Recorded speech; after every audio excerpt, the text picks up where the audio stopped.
Hello, you're listening to the Paranormal Hangover, the morning after the night before our spooky encounters at the Plough Inn.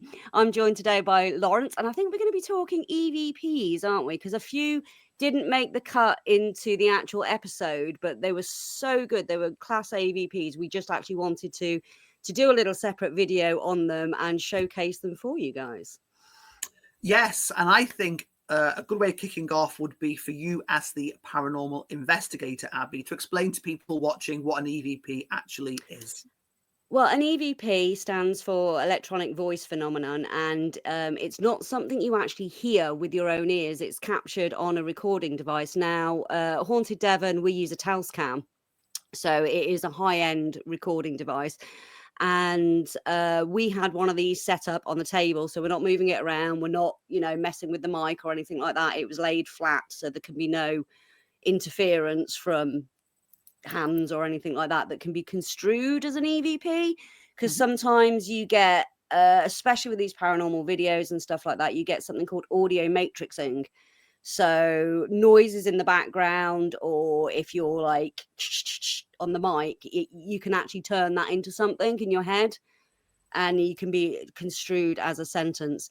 Now, I generally only include Class A EVPs in the reports for Haunted Devon, which are very, very clear. You can hear what they're saying, and they don't take much editing to up the volume or clear up the audio. So it's minimal messing with the audio, so it's not distorted in any way. We did have one EVP that I would say was a Class B that was used in the episode, and that was because it was direct response, saying, "Oh, they're trying to get us. Are you trying to get our attention?" And there was a very whispered yes. But what we did capture, which was brilliant, we captured 3 other Class A EVPs whilst we were recording that me and my team analysed and cleared for you and clipped. And we're going to talk about those today. One, sadly, we weren't recording on any video. It was just before George had turned on the cameras, and I was talking to Sarah, and you were talking, you were going on about some orbs and stuff like that. I was talking to Sarah about, what's picked up, what she's seen, what's felt here. And George was about to start recording, and he said, "Oh, can we go back to talking about the ghost?" And in the background, there was this woman humming a tune which sounded like Phenomenon. Do, do, do, do, do. It did. It sounded a little bit, when we heard it back, because we didn't hear it at the pub At the itself time. ourselves. No, we didn't. No. But when we listened back to what had been picked up by this Tascam, as you say, this piece of equipment that records these electronic voice phenomena, it did sound a recognizable tune, and it sounded a little bit like, funnily enough, the Muppets theme. It did, but not quite. And I mean, because I say we have a WhatsApp group for spirits of a different kind, and I was saying, "Oh, was this Uni? Was this Emma?" Because as I say, I was talking to Sarah, so I knew it wasn't her. I knew it wasn't me. And we were like, "Do you recognise this voice? Were you guys having a little hum in the background?" And we couldn't place it, could we? It wasn't Emma. It wasn't Uni. So yeah, I think George is a bit perplexed by these EVPs, because he said, "Well, I've recorded them on my devices as well, the 2 other Class A's and the yes." And he was like, "Well, isn't it just, background noise if another device is picking them up?" And I prefer it when other devices pick them up. I mean, the Tascams are so sensitive. I mean, the audio that comes off them is absolutely phenomenal. It's much clearer than what you're going to get off his recorder, because his mic went down that day.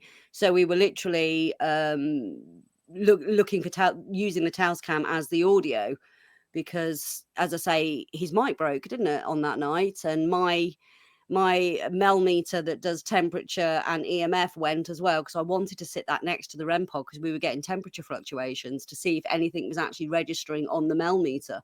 But the battery went on that one, and I just changed it. So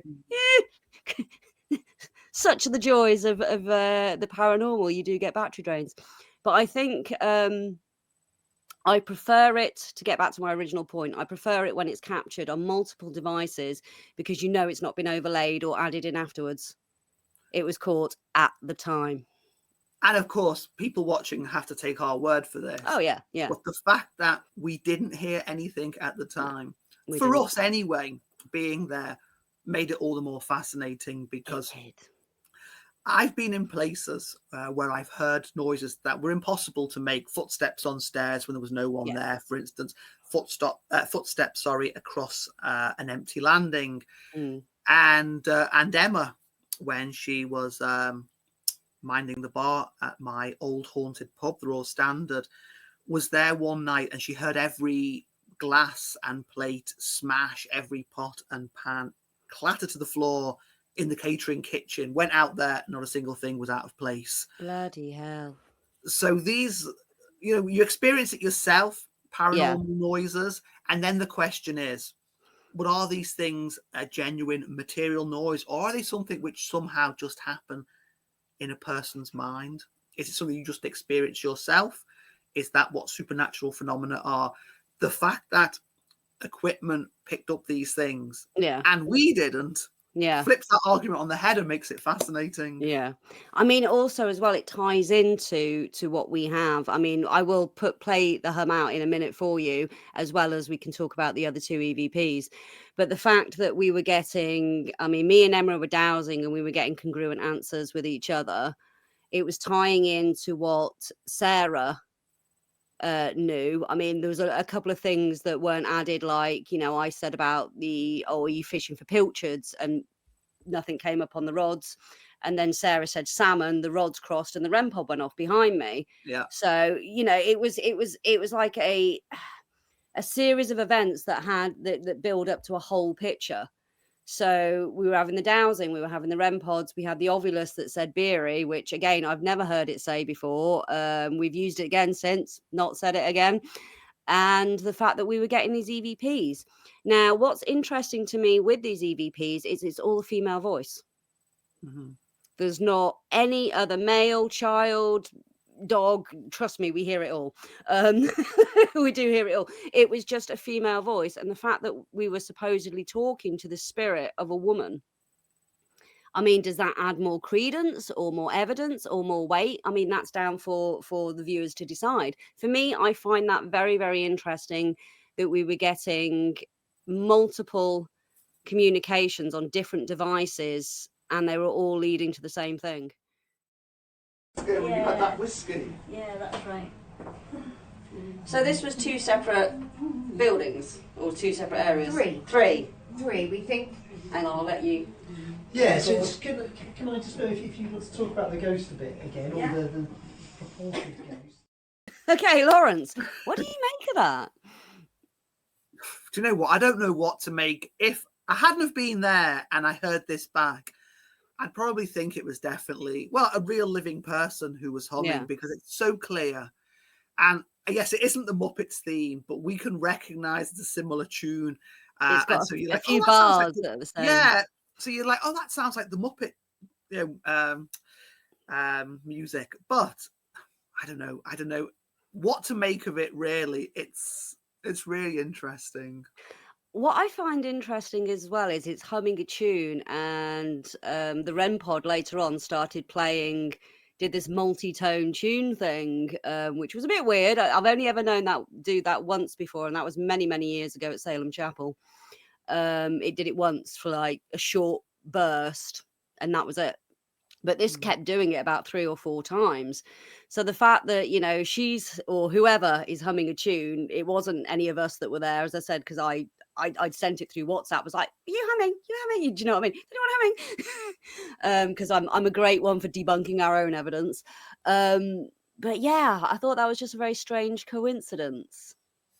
It was very, and I think at the time, because for one thing, it was our first investigation. We had a tendency to talk over each other a little, and we were going off in different directions.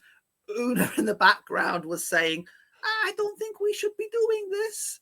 And I was like, come on, let's get on with this. This is great. And you were doing your stuff. And Emma was talking about how she knew the pub from when she was young, drinking there. And we were all sort of going off in different tangents before we started the investigation properly. Yeah. If someone had been humming, one of us would have noticed it at the time, Yes. because so Yeah. much was happening, and we probably would have turned around to the person humming and said, "Please stop that." humming. Like, Well, we were just about to record as well, so I didn't realise George hadn't turned the camera on. So I was starting to question and interview Sarah, and then you hear me say, "Oh, hang on, George, I'll let you." Like, you know, and he presses record, and he prompts us back to where he wants us for the questions for the video. So yeah. But it's interesting, and what's really interesting, because of course there's no new stories and there's no new songs, and I'm not a musician, but there's only 3 chords or something like this you can use to construct a song. It'd be interesting to know whether or not there was an old folk song, an old bit of folk music back in the day that she was humming, an old carol or something. On to the next one. On to the next one. Right. Again, this is before we actually started with the actual recording itself. The camera was on at this point, and it had to be, about a couple of minutes after the first EVP? And you'd taken some photographs, and you were trying to tell me that there was an orb on there, and it wasn't. It was the reflection in the wood varnish. And I was like, I ain't validating your orbs. It ain't happening. And you were talking about something that had happened to you in your cottage, and the security cameras there, and what it had picked up. And there is this female panicked voice as we're talking. I think it says don't go with him, but I'm not 100% sure. But it's almost like it's got that quality to it. I would say it was an orb, and Abbie suggested it was probably dust or a fly, a moth. Yeah. But these cameras. You're meant to be the ghost hunter. Why aren't you believing? And something which was, I would say was an orb, and Abbie suggested it was probably dust or a fly, a moth. Yeah. Believing. And something which was, I would say was an orb, and Abbie suggested it was probably dust or a fly, a moth. Yeah. Again, it wasn't something we heard at the time. No. I mean, if we had, wow, I think even George would have fallen off his chair. Una would have ran out the back door, I think, in the Tave. He tried to swim away, but out the window. Yeah, but it was so clear hearing it back on the recording.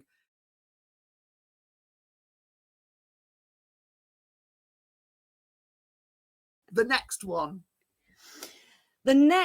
yeah. I mean, I don't know. I think it's just due to pacing that it didn't make the cut on the episode, but it was when I was dowsing, and we were talking about her husband, her family, her children, and I asked the question, did your husband pass before you? And the rods said yes. And in the background, we've got this female voice. Again, we didn't hear it at the time. No one was, as you can see in the footage, no one's speaking apart from me doing my dowsing. And you get a female voice going, of course. Nancy, did your husband pass before you? Yes. What? She didn't have children. She did. She did have children. Did your children's work in the mine? Nancy, did your husband pass before you? Yes. Nancy, did your husband pass before you? Yes. What do you think about that? It's a direct response. It is literally a direct response to what I asked. Did your husband pass before you? And I don't think, I mean, you can get that whole ear matrixing thing when you tell someone what's on the screen. So there is a little bit of controversy with putting up on the screen what the EVP says, because your brain will automatically, go, oh, that's what it says. But you can't mistake that saying, of course. And it's kind of with gusto, of course, sort of thing. Yes, he did. And the Plough is fantastic and well worth visiting, but those stone walls are thick. There's no way you would hear anything outside. No. You wouldn't hear a car drive outside. It's so thick. So that noise, that of course had to have emanated from inside the room. Yeah, I mean, Disembodied voices, they're something else, or I think the Americans have come up with a new term for it now. It's just disembodied voice to me. Spectral voice phenomena, I think they call it now. Keep it simple. It's a disembodied voice. It doesn't need a fancy name. But that's something completely different, and we didn't get that. We didn't get that audio that we actually heard. This is in a frequency we can't hear, but yet for some reason, voice recorders and audio recorders, mic setups pick it up. So yeah, let us know what you think in the comments section about these EVPs, these audio recordings, or if you've got any stories about the Olde Plough Inn or any other place or haunted location that you'd like us to come and visit and take a look at and enjoy the spiritual vibe of a different kind. Lost my train of thought there. It just went. But yeah, don't forget to subscribe, comment, like, and share. That really helps us out. It really helps us out with the algorithms. And yeah, just tune in and look forward to some more spooky adventures.